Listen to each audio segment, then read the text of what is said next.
못생겼던 못생겼던 그게 중요한 것이 아니고요. 어떤 것을 들어서 어떤 것을 내 마음에 품었는가가 그 사람의 인품, 인격을 판단할 수가 있는 겁니다. 그러니까 좋은 거를 듣고 마음에 생기고 그 다음에 좋은 말을 하면 좋은 사람이 되는 거예요. 성경에서 보면 이 마음을 관리해라, 마음을 지켜라 이런 말씀들이 굉장히 많거든요. 근데 왜 무슨 마음을 지키라고 했을까? 간단합니다. 마음을 지키라고 했을 때는 하나님께 대한 신뢰와 믿음을 여기다 담고 그 믿음을 지키라는 말이에요. 믿음을 지켜라 이 말을 마음을 지켜라, 마음을 관리하라 이렇게 이제 얘기를 합니다. 왜 이렇게 철저하게 성경에서는 마음을 지키라고 그랬고 마음을 관리하라고 했을까? 간단합니다. 그 사람의 운명과 삶과 행복이 그것을 마음에 담는 만큼 주어지기 때문입니다. 내 마음에 어떤 생각과 어떤 마음을 갖고 생각하고 사는가에 따라서 그 사람의 운명이 그렇게 달라지기 때문입니다. 나쁜 것을 듣고 나쁜 것을 자꾸 생각하고 이야기하면 불행해질 수밖에 없어요. 좋은 거를 듣고 좋은 거를 말해야 좋은 사람이 되는 겁니다. 재앙이라고 하는 것은 크게 무슨 대단한 게 아닙니다. 내가 생각하는 것만큼 내가 그대로 사는 것을 성경에서는 판단하고 있습니다. 그래서 성경에 보니까 잘 사는 첩경이 마음을 지키는 거다 그랬고요. 행복하게 되는 첩경이 내가 믿음을 지키고 사는 거라고 성경에는 말하는 것입니다. 그 욥에 대한 말을 이제 제가 자주 여기서 인용하는데 욥의 말을 한번 들어볼까요? 욥기서 12장 5절 같이 한번 읽어보겠습니다. 같이 시작. 평안한 자의 마음은 재앙을 멸시하나 재앙이 실족하는 자를 기다려. 아주 중요합니다. 이 부분에서 우리가 여기서 굉장히 큰 우리가 은혜를 받아야 돼요. 여기 보면 평안하고 평안한 자의 마음은 이렇게 기록하고 있거든요. 마음이 평안하고 안정이 되면 그는 어떤 시련과 고난이 와도 걱정이 없다 그랬어요. 근데 마음이 불안하면 아무리 좋은 여건이 주어져도 그는 행복해질 수 없다. 그렇게 강조를 하면서 여기 앞에 평안이라는 말이 나오죠. 평안이라는 말은 히브리어에서는 샤이난이라는 말인데 이제 생활적으로 이제 안정된 삶을 그렇게 표현합니다. 경제적으로도 크게 걱정하지 않는 삶을 이렇게 표현할 수 있거든요. 그러니까 내 마음이 흔들리지 않고 내 마음 관리를 잘하는 사람은 아무리 재앙이 오든 힘든 일이 오든 걱정할 필요가 없다 이 말입니다. 내 마음이 평안하기 때문에 염려할 수 없다는 거죠. 아무리 세상에 많은 어려움과 고통이 다가와도 절대로 마음이 평안한 사람들은 흔들리지 않는다는 말이에요. 그래서 이 사이날이라는 말은 이제 평안한 것, 안전한 것, 견고한 것 이랬어요. 마음이 흔들리지 아니하면 평안을 누리는 것이고 마음이 흔들리면 그는 평안을 누릴 수가 없는 겁니다. 내가 마음의 지조를 지키면서 살면 그는 마음의 행복과 기쁨을 누리게 되지만은 이 마음이 자주 흔들리게 되면 받는 것도 받을 수가 없고 누리는 것도 제대로 누릴 수가 없는 거예요. 그러니까 마음이 평안하고 믿음 있고 마음을 지키는 사람은 걱정 없다 이겁니다. 재앙이 와도 걱정 없고 시련이 와도 걱정 없고 어려움이 와도 걱정이 없다는 겁니다. 그러면 재앙은 누구를 기다리냐? 뒤에 보면 기가 막힌 내용이 나와요. 재앙이 뭐라 그래서 실족하는 자를 기다리는구나 그랬잖아요. 재앙이라는 게 뭐냐 그랬더니 마이드, 흔들리다, 삐뚤어지다, 치우치다 이런 거거든요. 재앙이라는 말은 갑자기 당하는 일, 경제적 어려움, 갑자기 몸에 당하는 어떤 그런 질고, 갑자기 당하는 사고, 여러 가지로 천재지변이나 이런 것도 이게 같이 포함이 됩니다. 재앙은 여러 가지로 표현할 수가 있어요. 그런데 웃긴 것은요, 재앙이 그렇게 왔는데도 흔들리지 않는 사람이 있고 재앙이 찾아오는 사람이 있어요. 기다리는 사람이 있어요. 복을 가져오는 게 아니라 재앙을 가져오는 사람이 있다 이 말입니다. 여기 잘 보세요. 자, 평안이 있는 사람들은 좋은 일을 가져옵니다. 행복하기 원하는 사람들은 좋은 것을 가져옵니다. 그러나 실족한 사람들은, 그 마음이 불안한 사람들은 재앙을 끌어당겨서 자기가 누리게 되는 거예요. 여러분들은 복 있는 사람이에요? 재앙을 가져오는 사람이에요? 복을 끌어당기는 사람이에요? 재앙을 끌어당기는 사람이에요? 실족하는 사람이라고 말했잖아요. 실족하는 자는 재앙이 그 사람 기다린대. 그러니까 내버려도 그냥 저절로 죽게 되고 망하게 된다 이 말입니다. 그러니까 실족이라는 말은 자체는 자주 흔들리는 사람이에요. 마음이 자주 흔들리는 사람은요, 재앙을 자초하는 사람이라 이 말입니다. 그리고 비뚤어진 생각, 비뚤어진 사고, 비뚤어진 행동을 하는 사람들은요, 가만히 내버려둬도 망하게 돼 있어요. 가만히 둬도 망하게 돼 있습니다. 그리고 실족하는 사람들의 특이한 점이 하나 있는데 자주 치우쳐요. 좋든 안 좋든 자꾸 치우치면서 살아요. 누가 뭐라 그러면 그냥 그쪽으로 확 치우치고, 누가 뭐라 그러면 그쪽으로 확 치우쳐 마음까지 다 줘버리는 경우가 있어요. 절대로 성경에는 뭐라 그래요? 마음을 지키는 자가 복이 있다고 그랬잖아요. 믿음을 지키는 자가 복이 있다고 그랬잖아요. 누가 말하기 전에 내 마음을 지키는 자가 복이 있다고 그랬어요. 그러니까 여러분이 마음을 절대로 드러내고 살지 마세요. 지키세요, 마음을. 누가 아무리 좋은 말 한다 하더라도 결국 이 마음을 뺏기지 마세요. 마음은 뺏기는 게 아니에요. 지키는 거지. 마음은요, 이렇게 열어서 행동을 좋은 것으로 해주는 거지 내 마음 전체로 보여주는 게 아니란 말이에요. 그런데 자주 치우치는 사람의 특징은요, 이렇게 치우치는 경향이 많아요. 누가 조금 이렇게 잘해주면요, 꼭 빠져버리고요. 거기서 헤어나오지 못하는 거예요. 평생 동안 치우치면 살아요. 이런 분들은 어떤 사람이다? 성경에서 재앙을 자초하는 사람이다.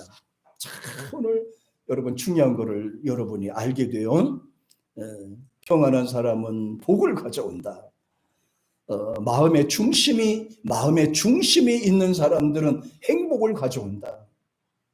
그러나 여기 뭐예요? 실족한 사람들이에요. 흔들리는 사람들이에요. 비뚤어진 삶과 생각을 하는 사람들이에요. 치우치는 사람들은 재앙을 끌어당기는 사람이다. 재앙을 끌어당기는 사람이다. 여러분들은 복을 가져오는 사람입니까? 재앙을 가져오는 사람입니까? 은혜를 베푸는 사람입니까?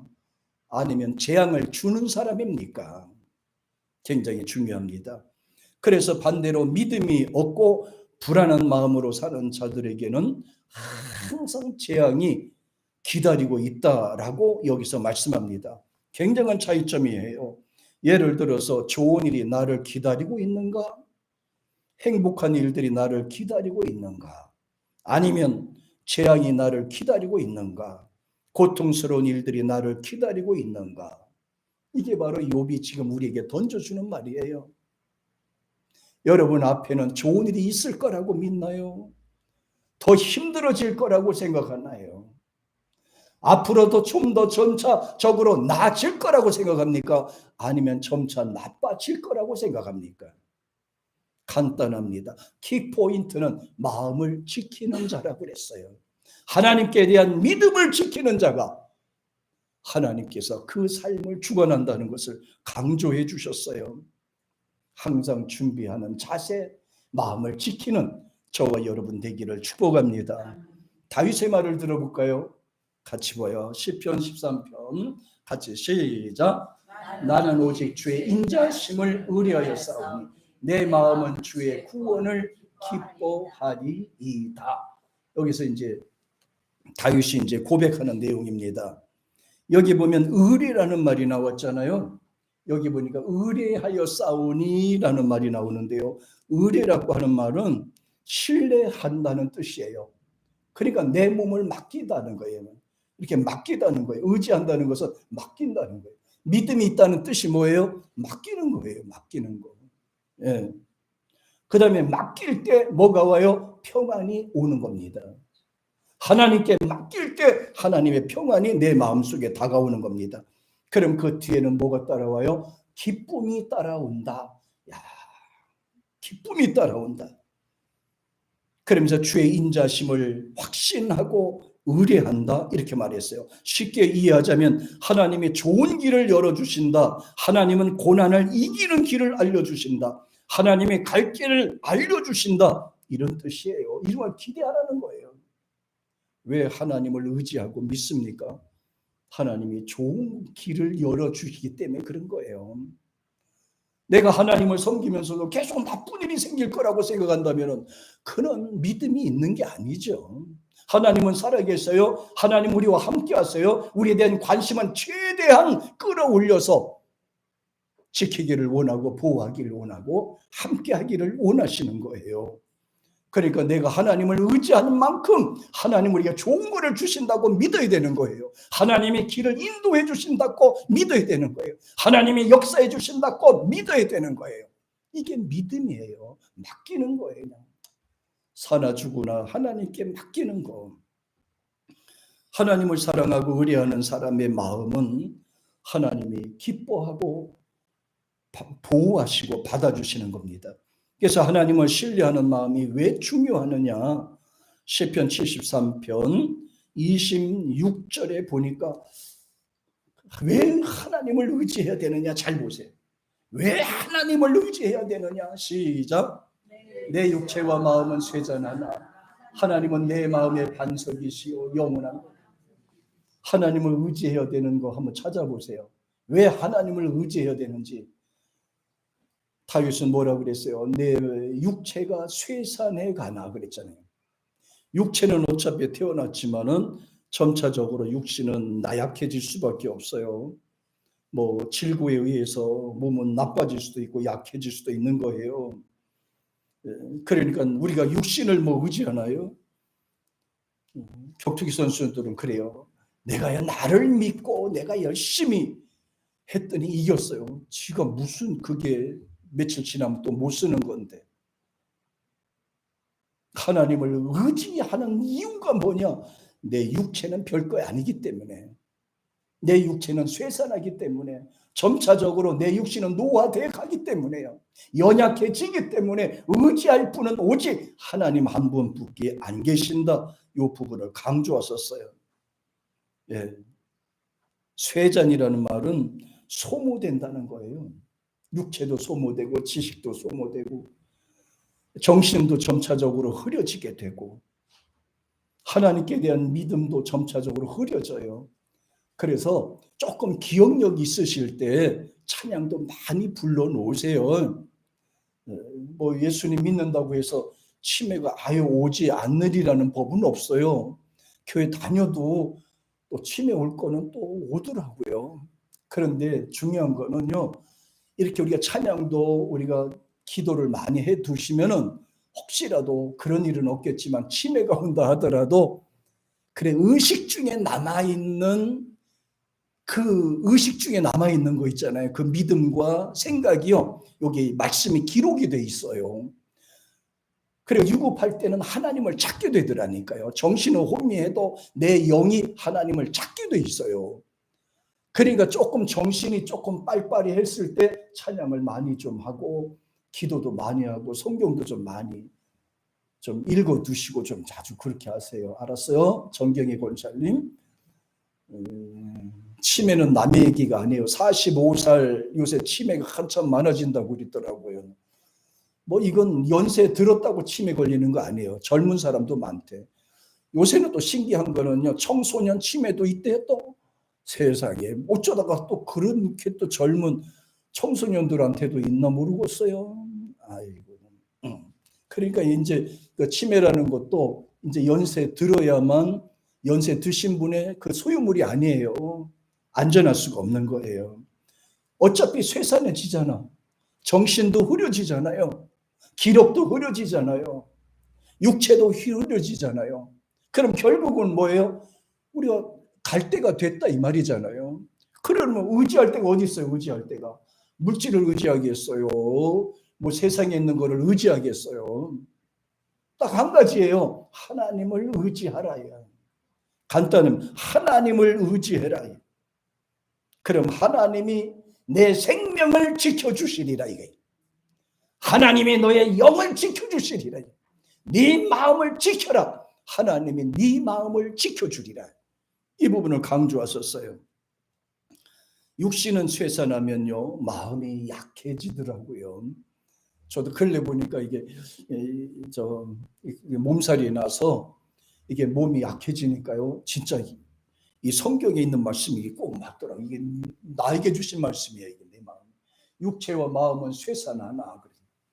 육체와 마음은 쇠산하나 하나님께 대한 믿음, 이것이 더 뚜렷하게 생각나는 것 같아요. 하나님께 대한 믿음이 더 강해지는 것 같아요.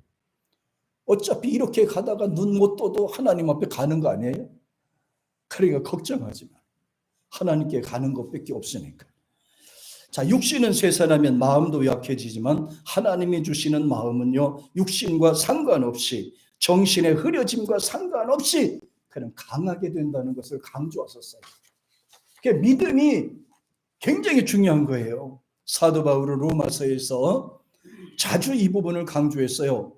하나님이 주시는 믿음, 하나님이 주시는 평안, 하나님이 주시는 은혜, 이거를 강조했습니다.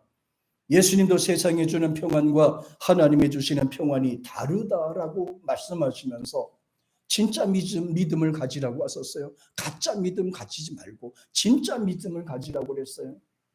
흉내내지 말고 본인이 직접 하나님 앞에 찬양하고 영광 돌리라는 거예요.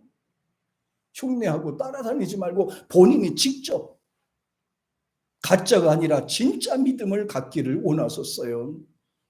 예수님도 유선적인 믿음이나 가짜 믿음에 대해서 경고하신 부분이 있어요. 마태복음 15장 8절에 보니까 이 부분을 강조했습니다. 시작. 이 백성이 입술로는 나를 존경하되 마음은 내게서 멀도다 그랬잖아요. 겉으로 봤을 때는 종교적이지만 내 마음이 진짜 하나님 앞에 바로 서야 된다 이 말입니다. 하나님께 대한 진실한 믿음 말이에요.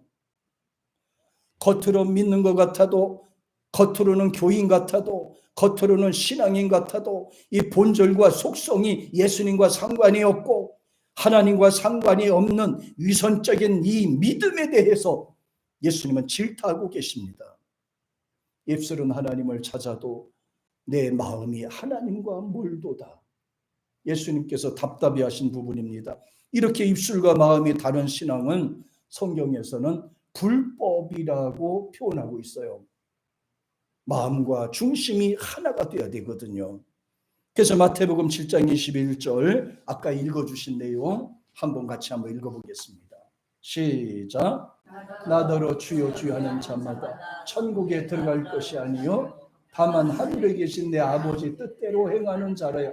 여기 보면요 다만 하늘에 계신 내 아버지를 중심으로 사랑하는 자가 들어가리라 이 말씀이 되는 거예요. 중심으로 하나님을 사랑하는 자 이렇게 얘기를 합니다. 입으로만 주여 주여 하는 게 아니에요. 그 마음이 하나님 앞에 향해야 된다는 것을 강조했어요. 22절 시작. 그날에 많은 사람이 나더러 이르되 주여 주여 우리가 주의 이름으로 선지자 노릇하고 주의 이름으로 귀신을 쫓아내며 주의 이름으로 많은 권능을 행치 아니하였나이까 이렇게 나와 있습니다. 그러니까 이제 주님 앞에 가면 그러겠죠. 주님, 내가 세상에 있을 때 예수님 이름으로 귀신도 쫓아내고 예수님 이름으로 병든 자도 고치고 예수님 이름으로 선지자 노릇도 하고 예수님 이름으로 다 했는데요. 나를 무시합니까? 이렇게도 한다 얘기예요. 그럼 예수님께서 어떻게 되세요? 쫓아내잖아요. 네가 네 영광을 위해서 한 거지 내 영광을 위해서 움직였느냐? 분명히 그렇게 말씀하실 거예요. 네 스스로 네 자신을 위해서 했지 나를 위해서 한 것은 아니다. 그 부분을 이제 강조하셨을 거예요. 분명히 주님 말씀하셨을 거예요. 얼마나 무서운 말입니까? 그래서 마음을 주님 앞에 드리라. 마음. 겉모습이 아니라 우리 속사람이요. 그럼 여기에서 하나님이 기뻐하시는 것은 과연 뭘까? 하나님이 기뻐하시는 일은 뭘까? 우리가 요걸 한번 찾아봐야 되겠죠. 여기서 4가지 단계가 있어요. 첫째, 하나님이 기뻐하시는 거. 자, 가장 기본적인 겁니다. 예수님을 구주로 받아들이는 거. 예수님 받아들이는 거. 요한복음 6장 29절 같이 시작. 예수께서 대답하여 가라사대 하나님이 보내신 자를 믿는 것이. 그러니까 예수 믿는 게 첫 번째예요. 무조건 예수 믿어야 돼요. 인간으로 태어났으면 예수님을 구세주로 받아들여야 돼요. 이게 하나님 뜻이에요. 그래서 교회 다니는 거는 다녀도 되고 안 다녀도 되고 하는 선택의 문제가 아니에요. 예수 믿는 것은 다녀도 되고 안 다녀도 되고 하는 선택의 문제가 아니에요. 이건 필수적인 문제란 말이에요. 생명이 있으니까 필수적인 문제예요. 그래서 히브리 기자가 하나님 앞에 나가기 위해서는 히브리서 11장 6절에서 이렇게 말씀하셨어요. 시작. 믿음이 없이는 기쁘시게 못하나니 하나님께 나아가는 자는 반드시 계신 것과 또 자, 하나님이 뭐를 기뻐한다고 그랬어요? 믿음이 있어야 된다고 그랬죠. 신뢰, 마음에 주신 이 믿음을 가지라고 말씀하셨어요.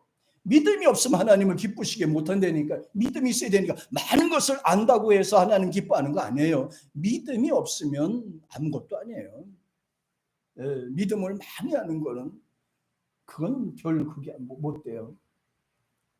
믿음이 없이는 기쁘시게 못하나니. 그럼 하나님이 기뻐하시는 방법이 뭐냐? 뒤에 얘기잖아요. 하나님이 살아계신 것을 믿고 두 번째 복 주시는 것을 믿어라. 간단하네요.